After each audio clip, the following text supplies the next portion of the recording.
Kapansin-pansin nga ang mga mata ni Kim Chiu sa Birmingham. Narito ang buong detalye.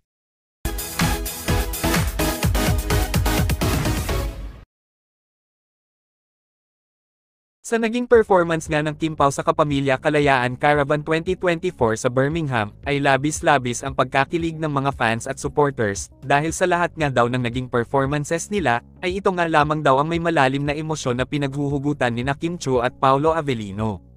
Sa isang video clip ng naging duet performance nila, ay kapansin-pansin nga dito ang mga mata ni Kim Chiu. Parang naiiyak na naluluha. Parang tears of joy nga daw, dahil sa wakas, ay kasama niya na ang kanyang forever at ang kanyang Mr. Right.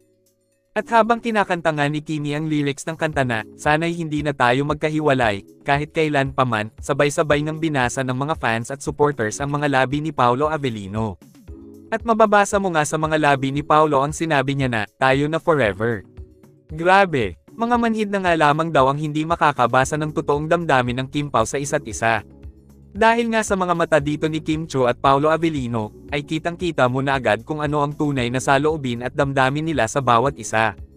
Ang makita nga ang senaryo na ito, ay labis nga din na nagpaluha sa mga fans at supporters dahil wala nga di umano silang ibang hangad para kina Kim at Paolo kundi ang maging masaya at maging forever. Dahil sobrang itinadhana nga daw sila para sa isa't isa. Kayo, anong masasabi nyo tungkol dito? Just comment down below.